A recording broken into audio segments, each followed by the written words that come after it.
అందరికీ నమస్కారం అండి. బాగున్నారు కదా? Welcome to Yog Stack. Thank you for supporting my videos. ఒక చిన్న రిక్వెస్ట్ ఏంటంటే, నేను లండన్ బ్లాగ్స్ స్టార్ట్ చేశాను. అదే రీజన్ నేను యూకేలో ఉండడానికి కారణం.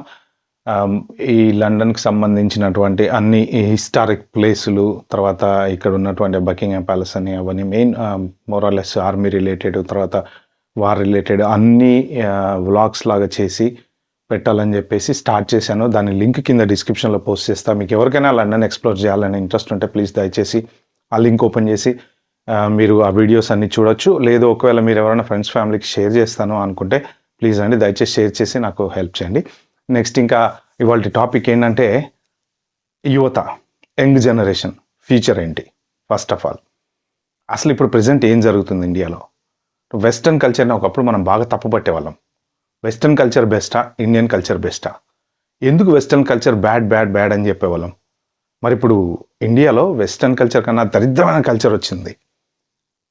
నెక్స్ట్ జనరేషన్ పిల్లలు ఎటు పోతారో ఏమవుతారో అన్న భయం అందరిలో మొదలైంది. ఒక పక్క చూస్తే సోషల్ మీడియా, ఇంకొక పక్క చూస్తే పిల్లలు మాటినట్లేదు, ఇంకొక పక్క చూస్తే తల్లిదండ్రుల గారాభం ఓవర్ అయిపోయింది. సో వీటన్నిటి మధ్య నెక్స్ట్ జనరేషన్ పిల్లలకి అసలు జాబులు వస్తాయా? అసలు వీళ్ళు నిజంగా జాబుల గురించి ఏమైనా ఆలోచిస్తున్నారా? లేదు ఎంటర్టైన్మెంట్ ఎంజాయ్మెంట్తోనే టైం పాస్ చేస్తున్నారా? సో ఇన్స్టాగ్రామ్ ఎంత మన పిల్లల్ని ఇది చేస్తుంది. వెబ్ సిరీస్లు ఏ రకంగా మన పిల్లల్ని చెడగొడుతున్నాయి. అసలు ఎంతమంది తల్లిదండ్రులు పిల్లలతో పట్టించుకుంటున్నారు, ఎంతమంది ఫ్యామిలీలు కలిసి కూర్చొని చక్కగా సాయంత్రం మాట్లాడుకుంటున్నారు. ఇలాంటి ఇంపార్టెంట్ విషయాలన్నీ ఈ వీడియోలో డిస్కస్ చేసుకుందాం. సో దయచేసి నా సిన్సియర్ రిక్వెస్ట్, ఈ వీడియోని ప్లీజ్ ఒక నలుగురికి షేర్ చేయండి. ఎందుకంటే ఫ్యూచర్ చాలా ఘోరంగా ఉండబోతుంది. సెటిల్ అయిపోయిన వాళ్ళందరూ హ్యాపీగా సెటిల్ అయిపోయారు, కానీ ఇప్పుడు ఎవరెవరైతే గ్రాడ్యుయేట్స్ బయటకు వస్తున్నారో అది ఏ దేశంలో ఉన్నా సరే చాలా ఘోరంగా ఉండబోతుంది. కాబట్టి ఇప్పుడు మనం ఏం చేయాలి అనేది అట్లీస్ట్ ఇప్పటికైనా ఆలోచించాలి. దానికి నాకున్న అనుభవం ప్రకారం నేను కొన్ని మీతో షేర్ చేసుకుంటాను. నేను నెగిటివ్ కామెంట్స్కి ప్రిపేర్ అయిపోయే ఈ వీడియో చేస్తున్నా. ఎందుకంటే మన ఇండియా ఎదగబోవడానికి సగం కారణం ఎవడైనా ఏదైనా చెప్తే ఫస్ట్ వాడి గురించి మాట్లాడటమే. మన టాపిక్లోకి వెళ్ళే ముందు నా ఛానల్కి ఏమైనా ఫస్ట్ టైం వచ్చినట్టుంటే సబ్స్క్రైబ్ చేసుకోండి. అలాగే నా వీడియోలు నచ్చితే మాత్రం లైక్ చేయండి, షేర్ చేయండి. మన టాపిక్లోకి వెళ్ళిపోదాం. ఫస్ట్ ఆఫ్ ఆల్ వెస్టర్న్ కల్చర్కి ఇండియన్ కల్చర్కి ఉన్న తేడా చెప్తాను నేను. వెస్టర్న్ కల్చర్ ఏంటంటే జనరల్గా రూల్స్ ఆర్ రూల్స్ వాళ్ళకి. ఓకే, ఎందుకు వెస్టర్న్ కల్చర్ అని మొదటి నుంచి అంటారు ఏంటంటే, ఫారెన్లో వచ్చేసి అమ్మాయిలు స్కర్ట్లు వేసుకొని స్కూల్కి వెళ్తూ ఉంటారు. కొంచెం ఎండ బాగా వచ్చిందంటే డిఫరెంట్ డ్రెస్లు వేసుకుంటూ ఉంటారు. అన్నంత మాత్రాన వాళ్ళేమి బ్యాడ్ కాదండి, అది వాళ్ళ కల్చర్. వాళ్ళు వేసుకున్నటువంటి డ్రెస్, మనం ప్రతిదాన్ని రెస్పెక్ట్ చేయాలి. అదే ఇండియాలో ఎవరన్నా అలాంటి, మొన్న రీసెంట్గా చాలా వీడియోలు పెట్టారు కదా, ఒక ఆమె ఎవరో వ్లాగ్స్ చేయడం కోసం ఇండియాకి వచ్చింది, ఇండియాలో ట్రావెలర్గా తిరుగుతూ. అసలు ఆమెను ఎంత ఇంకొకసారి జీవితంలో నేను ఇండియా అని చెప్పిందనమాట. సో మన వాళ్ళు అంతా చొంగలు కాచుకుంటూ చూస్తూ ఉంటారు అనమాట అలాంటి డ్రెస్లు వేసుకొని తిరుగుతూ ఉంటే. సో అది పక్కన పెడేస్తే ఇక్కడ కల్చర్ అలా ఉంటుంది. నెక్స్ట్ ఏంటి, 18 ఇయర్స్ వచ్చే వరకు వీళ్ళు రూల్స్ అన్నీ పాటిస్తారు. 18 ఇయర్స్ తర్వాత వీళ్ళు పబ్కి వెళ్తారు, డ్రింక్ చేస్తారు, బాయ్ ఫ్రెండ్ గర్ల్ ఫ్రెండ్ సంస్కృతి అనేది ఉంటుంది. ఇవన్నీ వెస్టర్న్ కల్చర్ పార్ట్ అనమాట. అందుకనే ఏంటంటే ఏదో విదేశాల్లో ఉండేటువంటి అమ్మాయిల అబ్బాయిలంతా చెడిపోయిన వాళ్ళలాగా చూస్తూ ఉండేవాళ్ళు ఒకప్పుడు. మన దేశంలో అక్కడ మంది అవుతారట్రా, అక్కడ అమ్మాయిలు బాయ్ ఫ్రెండ్తో తిరుగుతారంటారా అని. సో దీంట్లో నెగిటివ్స్, ఇవన్నీ నెగిటివ్స్ కాదు, అది వాళ్ళ కల్చర్. ఇప్పుడు మీకు పాజిటివ్స్ చెప్తా. మన ఇండియాలో లేని పాజిటివ్స్, ఇక్కడ ఉన్న పాజిటివ్స్ చెప్తా. మొన్న మిరాయి సినిమా రిలీజ్ అయిందండి. ఓకే, దానికి యూకేలో 15 రేటింగ్ ఇచ్చారనమాట. థియేటర్లో మన వాళ్ళు అక్కడ ఒక పెద్ద గోల, మేము వెళ్తాం, పిల్లలతో సహా టికెట్లు బుక్ చేశారు. 15 అని వాళ్ళు దాంట్లో మెన్షన్ చేస్తారు. బుక్ మై షో లాగా ఇక్కడ కూడా వెబ్సైట్స్ ఉంటాయి కదా, దాంట్లో ఏజ్ మెన్షన్ చేస్తారు. రూల్ ప్రకారం ఏంటంటే 15 కన్నా తక్కువ ఉంటే వాళ్ళని అలౌ చేయరు. ఐడి చూపించాలి, వెళ్ళాలి. సేమ్ హిట్ 3 మూవీ కూడా ఒకటి ఏదో వచ్చింది కదా, అవి కూడా ఏంటంటే కత్తులు, చంపుకోటాలు, నరుక్కోటాలు, తర్వాత బ్యాడ్ సీన్స్, ఇలాంటివన్నిటిని పట్టి ఇక్కడ రేటింగ్ డిసైడ్ చేసి సినిమాకి ఏ సర్టిఫికెట్ ఇవ్వాలనేది డిసైడ్ చేస్తారు. థియేటర్లో మీరు పొర్రపాటున కూడా ఆ ఏజ్ కన్నా తక్కువ పిల్లల్ని రానివ్వరు. ఆ రోజు ఇక్కడ ఒక పెద్ద సీన్ క్రియేట్ చేశారనమాట. ఎందుకు పోనివ్వరు? ఇండియాలో మన చిన్న పిల్లోని ఎత్తుకొని కూడా దరిద్రపు సినిమాలకు వెళ్తుంటారు. ఏది కత్తులు, నరుక్కోటాలు, చంపుకోటాలు. ఆలోచించండి, నరుక్కునేటువంటి సినిమాకి ఒక 7 ఏళ్ళు 8 ఏళ్ళ పిల్లోడిని తీసుకొని ఫ్యామిలీ చక్కగా వెళ్తే what are you teaching to your children? Just మీరు థింక్ చేయండి, మీరు ఆలోచించండి. మీరు మీ పిల్లలకి ఏం నేర్పిస్తున్నారు, ఎలాంటివి నేర్పించాలి? అందుకనే ఈవెన్ ఇక్కడ మీకు ఈ వీటిలో కూడా అమెజాను ఇవన్నీ ఉంటాయి కదా, నెట్ఫ్లిక్స్, కొన్నిట్లో ఏజ్ రిస్ట్రిక్షన్స్ ప్రకారం, ఇప్పుడు ప్రజెంట్ ఉందో లేదో నాకు తెలియదు కానీ ఒక 3-4 ఇయర్స్ అంతకు ముందు కానీ ఈ సీన్స్ ఏమైతే ఉంటాయో, కత్తులు, నరుక్కోటాలు, చంపుకోటాలు, ఆ సీన్స్ అవన్నీ కూడా కట్ చేసేయమని చెప్పి అప్పట్లో ఒక రూల్ వచ్చింది. అంటే సినిమా జంప్ అయిపోద్ది. ఆ ఫైటింగ్ వచ్చి, అంటే మామూలు ఫైట్స్ ఉంటాయి కానీ కత్తులతో నరుక్కోటాలు, తలకాయ గట్టాలు, చేతులు ఇరిగిపోటాలు ఇలాంటివి ఏమైనా ఉంటే ఇంకా జంప్ అయిపోయి ఆ బిట్ కట్ అయిపోద్ది. అది రూలు. అమెజాన్లో సబ్మిట్ చేయాలంటే అది కట్ చేసి సబ్మిట్ చేయాలి, అది రూల్. ప్లస్ అమెజాన్లో కూడా మీకు ఆ రేటింగ్ ఏది, ఏజ్ 15, 12, 18 కింద అన్నీ మెన్షన్ చేస్తాడు వాడు. ఇవన్నీ ఎబ్రా నుంచి వచ్చినటువంటి రూల్స్ అండి. మీకు దాంట్లో ఆల్కహాలు, డ్రగ్గు, స్మోకు, లేకపోతే సెక్సువల్ కాంటెంట్ ఇలా చాలా పెడతారు కదా. ఎందుకు తెలుసా? అవి పెట్టేది ఎడ్యుకేట్ చేయడం కోసం అండి. ఇలాంటివి ఈ ఏజ్ కన్నా తక్కువ పిల్లలు చూడకూడదు అనేటువంటి దృక్పథంతో పెడతారు. మీకు వెస్టర్న్ కల్చర్లో చూడరు, వెళ్ళరు పిల్లలు, పేరెంట్స్ తీసుకెళ్లరు. ఎవరైనా సరే మీరు అడగండి, నువ్వు ఇన్స్టాగ్రామ్ చూస్తున్నావా అని ఒక 12 ఏళ్ళ అమ్మాయిని అడిగాను అనుకోండి, no my parents don't allow అంటుంది. అంటే వాళ్ళ పేరెంట్స్ అమ్మ వద్దు ఇది తప్పు అంటే చెయ్యరు.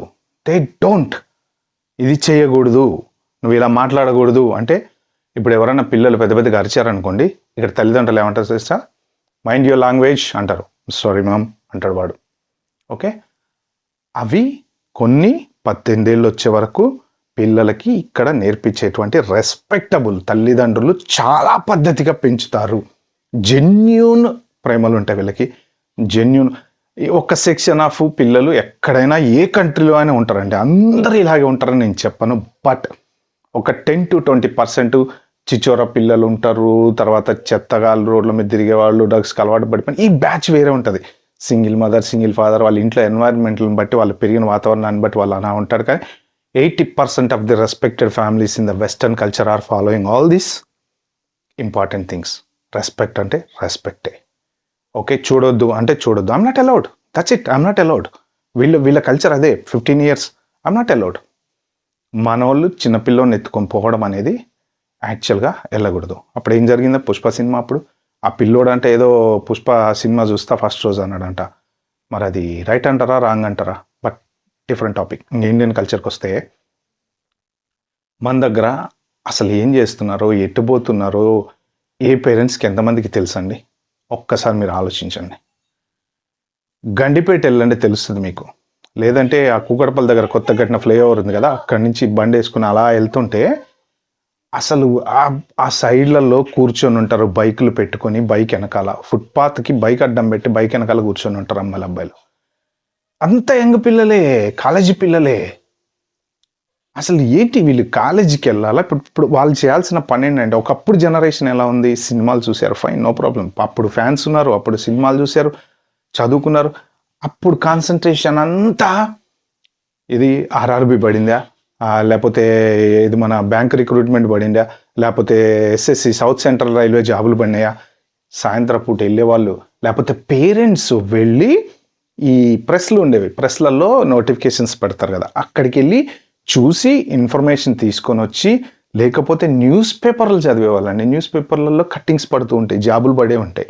అవి కట్ చేసుకొని ఆ పక్కింటోడు వచ్చి ఈ పక్కింటోడు చెప్పటం, ఈ పక్కింటోడు వచ్చి ఆ పక్కింటోడు చెప్పటం, ఒకళ్ళకొకళ్ళు హెల్ప్ చేసుకుంటా ఎంతసేపు ఇలాంటి ఇంపార్టెంట్ వాటి మీదనే డిస్కషన్స్ జరిగేవి. అందుకని ఆ జనరేషన్ అంతా చక్కగా సెటిల్ అయ్యారు, జాబులు వచ్చినాయి, మంచిగా ఉన్నాయి. ప్రజెంట్ జనరేషన్లో ఏం జరుగుతుంది? వీళ్ళ టైం అంతా ఇంజనీరింగ్ కాలేజీకి వచ్చారంటే ఓపెన్ ఎంజాయ్ ఏదైనా చేయొచ్చు. మా అసలు పిల్లలు చదువుతున్నారా, చదవట్లేదా? గారాబం. ఆడి ఇంజనీరింగ్కి వచ్చినంటే బైక్, మళ్ళీ దాంట్లో ఎక్స్పెన్సివ్ బైక్, యమహా సిబిజెడ్, ఇంకోటి ఇంకోటి ఇంకోటి ఇంకోటి. పిల్లల్ని మళ్ళీ గారాబంగా పెంచొద్దు కానీ కాదు, బట్ అసలు వాడు ఏం చేస్తున్నాడు, ఎక్కడ తిరుగుతున్నాడు, ఎవరితో మాట్లాడుతున్నారు? ఇంటర్ ఫస్ట్ ఇయర్ పిల్లగాళ్ళు పెట్టుకునేటువంటి మెసేజ్లు ఎంత ఘోరంగా ఉంటాయో తెలుసా మీకు? వాళ్ళ బ్యాడ్ లాంగ్వేజ్లు ఎలా ఉంటాయో తెలుసా? వెస్టర్న్ కల్చర్లో 18 ఏళ్ల కన్నా తక్కువ కనుక పొరపాటున అలాంటి బ్యాడ్ వర్డ్స్ ఏమన్నా వాట్సాప్లలో వాడారంటే మాత్రం తోలు తీసేస్తారు వాళ్ళు, ఇళ్లలో కానీ బయట కానీ. రూల్స్ అలా ఉన్నాయి, పొరపాటున కూడా పెట్టకూడదు. 18 ఇయర్స్ కన్నా తక్కువ ఉన్న వాళ్ళ పిల్లలతోటి డైరెక్ట్గా కూడా మాట్లాడరు. I want to talk to your parents అంటారు, ఎందుకంటే వాళ్ళ ఏజ్లో ఉన్నోళ్ళు కాబట్టి.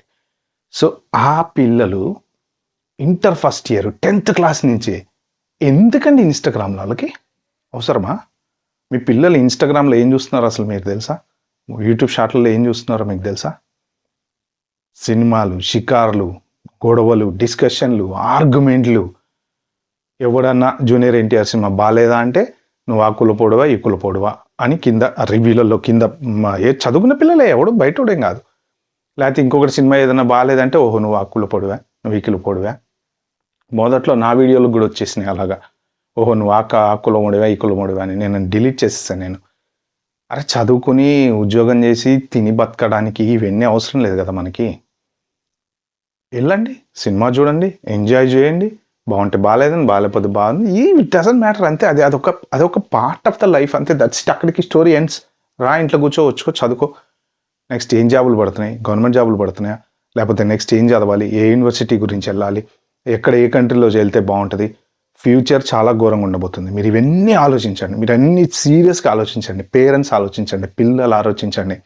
అన్ఎంప్లాయ్మెంట్ బీభత్సంగా పెరగబోతుంది. మన కంట్రీలో ఎంప్లాయ్మెంట్ గురించి ఆలోచించేటువంటి నాథుడు లేదు, ఆలోచించేటువంటి పొలిటీషియన్ లేరు. ఎంతసేపటికి జియో పొలిటికల్ గేమ్స్, వాళ్ళ జేబులు నింపుకోవడం తప్ప అంతకన్నా ఎక్కువ ఎవరిని ఉద్ధరించేవాడు లేడు. వర్షం పడితే నీళ్ళండి. మీకు ఒక చిన్న ఎగ్జాంపుల్ చెప్తా, తప్ప అయితే నాకు కింద కామెంట్లో మెన్షన్ చేయండి. ఈ విషయంలో నాకు మా ఫ్రెండ్తో డిస్కషన్ కూడా జరిగింది. మెట్రో ఎంత పెద్ద కంపెనీ, దాంట్లో ఎంత టాప్ ఇంజనీర్స్ పనిచేస్తూ ఉంటారు. ఆల్రెడీ హైదరాబాద్లో వాటర్ ప్రాబ్లం ఉందని తెలుసు కదా.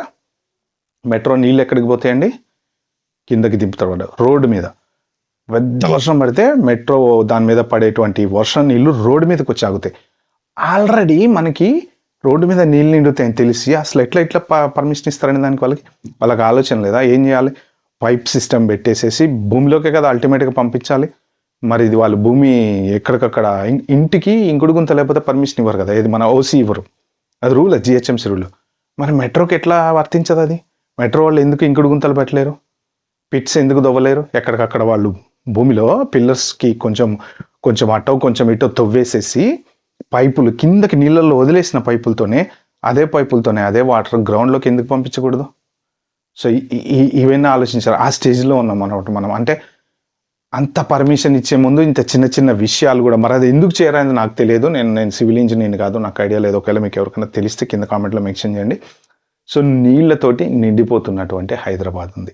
ఎవరికి గురించి ఎవరికి కన్సర్న్ ఉంది చెప్పండి?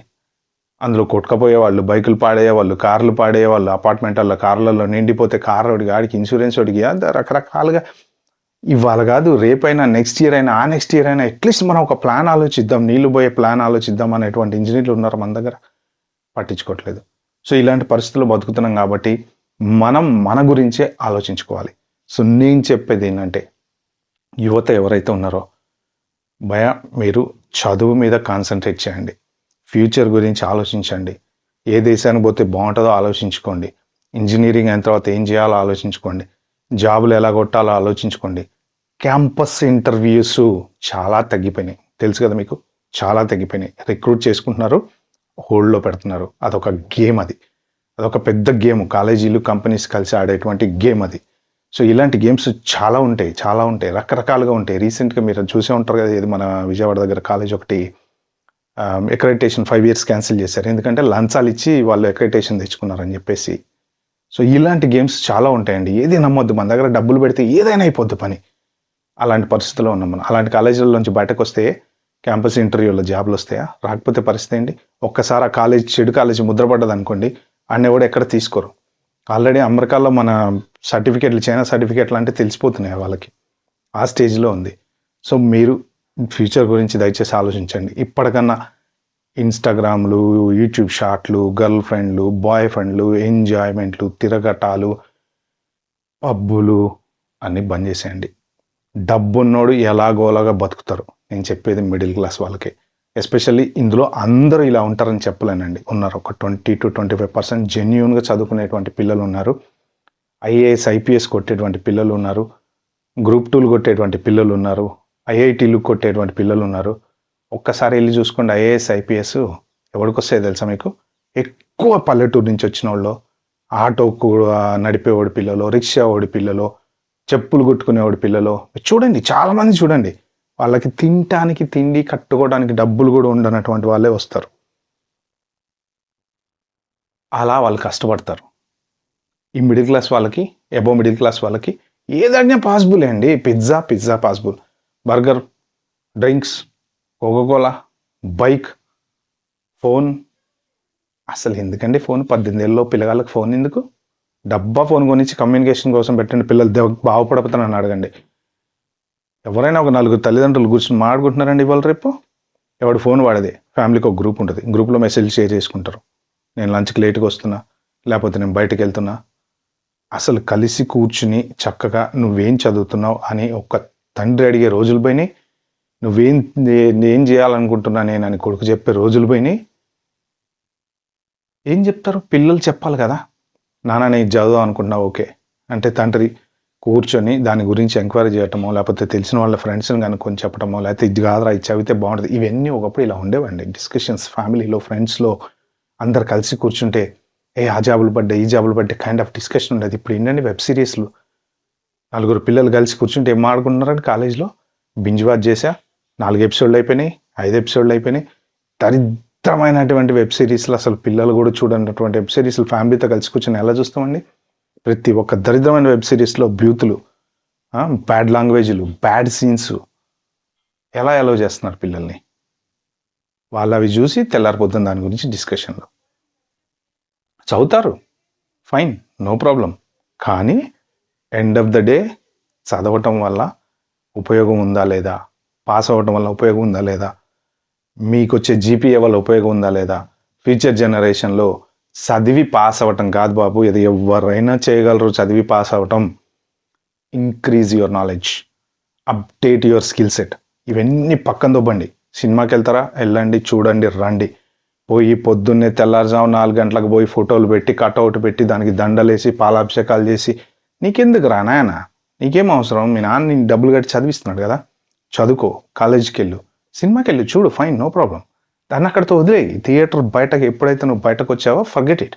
అసలు వద్దు, ఇంకా దాని గురించి వద్దు. కూర్చో, ఫ్యూచర్ ఏంటి, నెక్స్ట్ ఏంటి, ఒక 4 ఎడ్యుకేషనల్ వీడియోలు చూడండి. 4 పేపర్లలో బోల్డ్ అంత ఇన్ఫర్మేషన్ ఉంటుందండి. ఎవరు చదువుతానండి పేపరు? ఓపెన్ చేస్తే ఆ హీరోయిన్ ఏం బట్టలు వేసుకుంది, ఈ హీరోయిన్ ఏం బట్టలు వేసుకుంది, ఎక్కడెక్కడ తిరుగుతున్నారు, ఎవడెవరితో బ్రేకప్ అయ్యాడు, ఎవడెవరితో విడిపోయాడు, ఏ హీరోయిన్ ఏ సినిమాల నుంచి తీసేశారు. అరే, you're losing your life. India వెనకబడ్డానికి కారణం ఇదే, తెలుసుకోండి మీరు. చైనా ఎందుకు అంత పైకి వెళ్ళింది తెలుసా? 100 సంవత్సరాల ముందు ఉందో తెలుసా? అక్కడ ఈ ఫోటోలు పెట్టి దండలేసి ఇవన్నీ ఏం చేయరు, వచ్చిందా చూస్తారు. ఏ కంట్రీలో అయినా సరే సినిమాలు జస్ట్ వెళ్ళారా, ఎంజాయ్ చేశారా, ఖతం అయిపోయింది అక్కడికి. That's it, there ends the story, no discussions. మన దగ్గర అట్లా కాదు. పొరపాటున ఎవడన్నా ఏదైనా మాట్లాడితే దాని మీద ఒక పెద్ద డిబేటు, వాడిని బూతులు కామెంట్లలో. మన లైఫ్ అంతా యూట్యూబ్లలో, ఇన్స్టాగ్రామ్లలో గడిచిపోతుందండి పిల్లలది. కాబట్టి అట్లీస్ట్ మేల్కోండి. ఫ్యూచర్లో గడ్డు కాలం, అన్ఎంప్లాయ్మెంట్ ఉంటుంది. కాబట్టి మీరు జాగ్రత్త పడండి. ఏదో ఒక రకంగా ఎలా నేను సెటిల్ కావాలి అన్న దాని మీదనే ఫోకస్ ఎక్కువ పెట్టండి. సారీ, ఈ వీడియో లెంగ్త్ ఎక్కువైంది, బట్ నేను చెప్పాలనుకున్న పాయింట్లు, చూసినటువంటి పాయింట్లు, ఫ్యూచర్ జనరేషన్లో జాబ్స్ ఆర్టిఫిషియల్ ఇంటెలిజెన్స్ వల్ల డెఫినెట్గా తగ్గిపోతాయి. పెరుగుతాయి అని అంటున్నారు, కానీ ఏ జాబులు పెరుగుతాయి తెలుసా మీకు? ఏఐ కోడింగ్ రాయగలిగిన వాడివి కానీ, ఎల్ఎల్ఎంస్ నేర్చుకున్నటువంటి వాడివి కానీ, హై లెవెల్ ఉన్నటువంటి వాళ్ళ జాబులు పెరుగుతాయి. రీజనబుల్ నాలెడ్జ్ ఉన్నటువంటి వాళ్ళ జాబులన్నీ కూడా అది ఏఐ చేస్తుంది. మిడిల్ మ్యాన్ జాబులు చేస్తుంది, హెచ్ఆర్ వాళ్ళ జాబులు చేస్తుంది, మేనేజర్ల జాబులు చేస్తుంది, ప్రాజెక్ట్ రిపోర్ట్ వాళ్ళ జాబులు చేస్తుంది, అన్నీ అదే చేస్తుంది. కాబట్టి వీళ్ళందరి జాబులు మాత్రం ఖచ్చితంగా అయితే ఉండవు. డెఫినెట్గా ఓన్లీ ఆ హై లెవెల్ కోడింగ్ చేసే వాళ్ళు మాత్రం మిగిలిపోతారు. మిడిల్ డెవలపర్స్ కూడా మోరాలెస్ ఇంకా ఫ్యూచర్లో ఉండరు. కాబట్టి ఫ్యూచర్ కోసం కొంచెం థింక్ చేయండి. ఇలాంటివన్నీ పక్కన పెట్టేసేయండి. మీరేంటి, మీ లైఫ్ ఏంటి, మీ తల్లిదండ్రులు మీకు ఇచ్చినటువంటి భవిష్యత్తు, వాళ్ళు బంగారు భవిష్యత్తు చేయాలని ఎలాగ ఆలోచిస్తున్నారో మీరు కూడా వాళ్ళకి మంచి పరువు నిలబడేలాగా మంచిగా సెటిల్ అవ్వండి. మీరు ఇండియాలో సెటిల్ అవుతారా, అమెరికాలో సెటిల్ అవుతారా, యూకేలో సెటిల్ అవుతారా, ఆస్ట్రేలియా, డజంట్ మ్యాటర్. ఎక్కడున్నా సరే మంచిగా సెటిల్ అయ్యాడు మావాడు, అమ్మాయి టెన్షన్ లేదురా నాయన అని ఒక తల్లిదండ్రి అనుకునేలా చేయండి. ఓకే ఫ్రెండ్స్, ఈ వీడియో కనుక మీకు నచ్చినట్టుంటే ప్లీజ్ అండి లైక్ చేసి subscribe my channel. Thank you.